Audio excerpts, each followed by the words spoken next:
Hello everyone, आज का topic है कंडीशन फॉर वैलिड मैरिज, जो कि गिवन है in section 5 of Hindu marriage act 1955। तो 5 कंडीशन गिवन है इस सेक्शन में। सबसे पहली जो कंडीशन है it is monogamy, means neither party should have spouse living at the time of marriage. एक वाइफ के रहते हस्बैंड दूसरी शादी नहीं कर सकता, और अगर वो करता है तो he will be held liable for bigamy. तो इसके कॉन्ट्रावेंशन में अगर कोई भी स्पाउस शादी करता है तो फिर क्या होगा, that marriage will be declared as null and void under section 11 of Hindu marriage act. Section 11 के अकॉर्डिंग वैसी शादी क्या हो जाएगी, वॉइड हो जाएगी इन कॉन्ट्रावेंशन ऑफ 5(1). बाइगेमी क्या हो जाएगी, वॉइड हो जाएगी। अभी इसकी पनिशमेंट कहाँ गिवन है, punishment is given under section 17 of Hindu marriage act and under section 494 and 495 of IPC। Bigamy की पनिशमेंट गिवन है। तो कोई भी पर्सन ऐसे, कोई भी अगर ईदर ऑफ द पार्टी शादी करता है पहले पार्टनर के रहते, तो ऐसी शादी क्या हो जाएंगी, वॉइड हो जाएंगी। In which section it is given under section 11।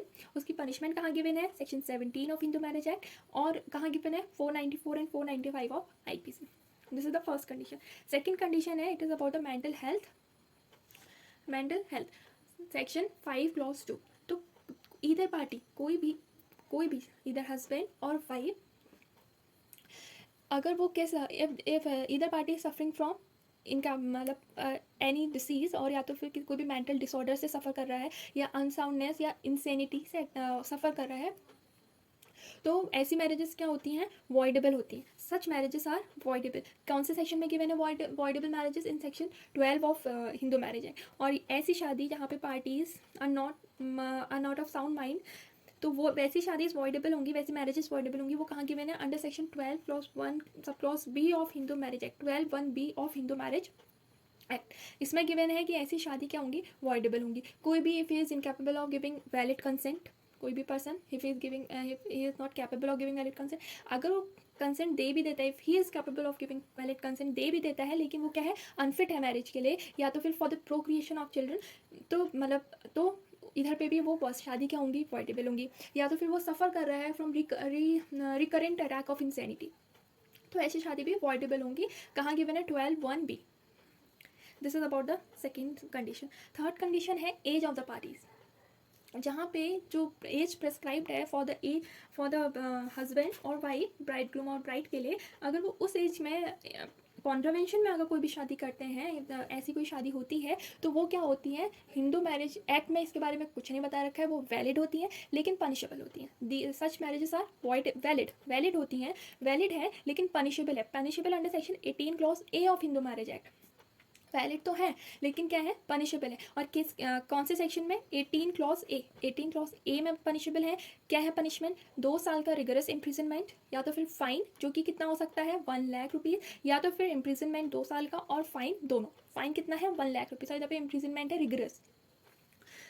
Hindu marriage act में तो वैलिड है, बट एक जो section 3 of prohibition of child marriage act 2006 है, prohibition of child marriage act 2006 का जो सेक्शन 3 है, उसके अकॉर्डिंग ऐसी मैरिजेस क्या है, वॉइडेबल है। Avoidable eight the option of the either party, किसी भी ईदर पार्टी के ऑप्शन पे वो, जब वो अपनी मेजॉरिटी मतलब वो स्टेज पे पहुंच जाता है, वो क्या कर सकता है, उस शादी, those marriages are voidable at the option of that party.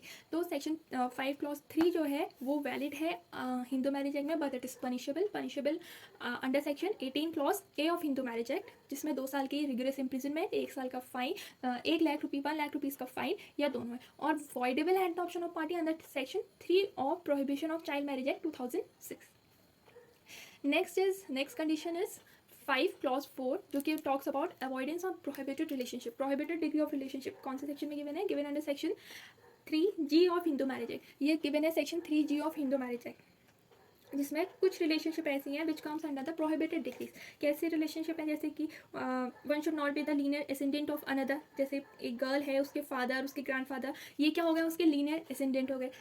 उसमें वो शादी नहीं कर सकती, गर्ल अपने फादर और अपने ग्रैंडफादर ऐसे शादी नहीं कर सकती है। These are certain degrees of prohibited relationship. या तो फिर wife of certain brothers relationship are within this prohibited degree, जैसे वाइफ ऑफ ब्रदर, भाभी, वाइफ ऑफ फादर्स ब्रदर, चाची, ये सब, जैसे मामी, दादी, नानी, ये सब क्या है, they come under the prohibited degree of relationship.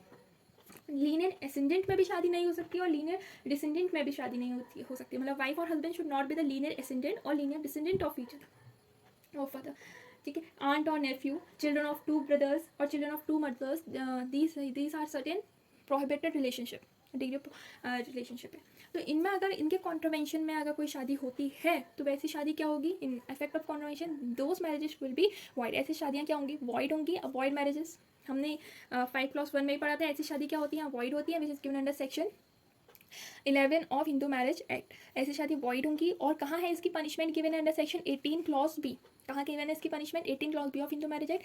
Punishment कितनी है, 1 month का फाइन या तो फिर 1 month का imprisonment which will be simple imprisonment up two of 1 month, या तो फिर फाइन विच में एक्सटेंड अप टू 1000 रुपीज़, या तो फिर दोनों, 1 month imprisonment, fine of 1000 rupees, और या तो फिर दोनों। This is 5 clause 4।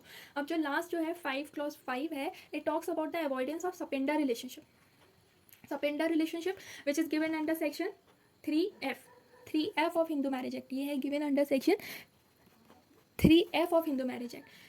तो 3F मतलब मदर की तरफ से कितना देखते हैं लीनियर असेंडेंट, 3 मदर की तरफ से, और फादर की तरफ से हम 5 जनरेशंस देखते हैं। मदर की तरफ से 3 जनरेशन देखते हैं और फादर की तरफ से 5 जनरेशन देखते हैं। तो इनमें क्या होना चाहिए, ऐसी कोई रिलेशनशिप नहीं होनी चाहिए, सपेंडर रिलेशन नहीं होना चाहिए। और अगर इसके कॉन्ट्रावेंशन में कोई शादी होती है तो इट इज़ अगेन वॉइड है, void under section 11 of Hindu marriage act, जिसकी पनिशमेंट कहाँ गिवन है, 18 clause B, same as the punishment given under section, same as the punishment given for prohibited relationship, जो कि क्या है 1 month का simple imprisonment, fine up to 1000 rupees, या दोनों। तो this is all about the condition of valid marriages.